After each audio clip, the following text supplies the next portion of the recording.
Imagine taking your business from $40,000 a month to over $200,000 a month in just 60 days without any new funnels, extra ad spend, and all while working less. And I want to blow this up so you can see that Heather was around $180,000 a month right before the end of the month, and then went on to go to over 200 grand. But first, if you're new here and you don't know me, my name is James Chidester. By the age of 31, I've generated over 9 figures and worked with legends like Kevin O'Leary, Grant Cardone, Justin Waller, and more. And today, I'd like to share the strategies that Heather used to achieve the growth. And just so you guys can see right here, where I started 2016, could barely afford rent, and here over $100 million in sales. Obviously, that's Grant Cardone, Justin Waller, and those are real pictures, not AI. Now, for context, Heather was stuck at 40 grand a month and was struggling with 3 major issues that were holding her back. We're going to cover those in this video, and let's dive into those problems and how we solve them. Now, Heather is an online fitness coach who specializes in fixing women's metabolisms and allowing them to lose weight. Before we celebrate the 200K win, though, I want to go back to the start. And Heather started as a client with us back in 2021, so I've been in the game for a minute. And she was working a 9-to-5 job and making $1,000 a month with her fitness coaching. Keep in mind, she was also an immigrant from China. She spoke no English, and so I say that because if she could do it, you can do it too. And I hope you get inspiration from this video. Now, she was offering a monthly membership at $130 a month and never done high ticket before. She wanted to replace her 9-to-5 job and spend more time at home with her 2 children. So we helped her scale her business to around $40,000 a month from scratch. And then after that point, she decided to try to run things on her own. The only problem was that she ended up staying stuck at around the 40K mark for the next 2 years and still didn't have the time with her family that she wanted. And that's when we decided to come back, which,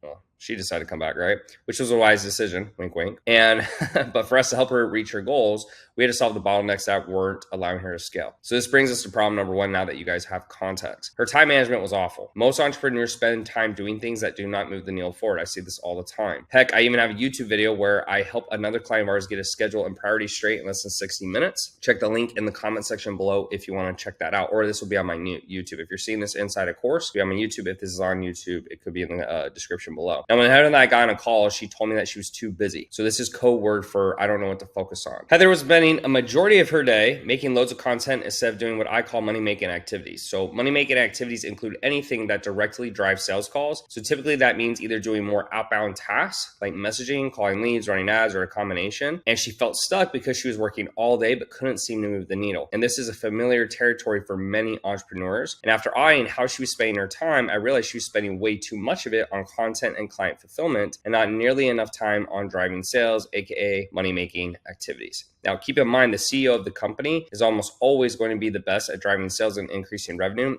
Doing tasks that don't directly drive sales not only hurts your company, but will leave you exhausted, frustrated, and ready to quit, just like Heather was. After eyeing her daily work schedule, we create a new routine for her to focus on. So first, I got her to cut back from 4 hours a day making content to spending 1 hour per day. Now, depending on the business owner, I might even recommend 0 hours per day, but Heather had a decent sized TikTok audience. I was able to drive sales from there, but 4 hours per day was overkill, and she wasn't getting much more out of it that an hour could solve for. So please note that most of your time should be having conversations with people to generate sales calls, not becoming a TikTok superstar. We are business owners, not content creators, and you don't have tons of control over social media engagement, but you can control how many messages you send out and how many calls you book. What I love about business is it's 100% math. People who get emotional in business never do well because they're always making decisions based on hunches or feelings versus data, and data will always tell you what to do.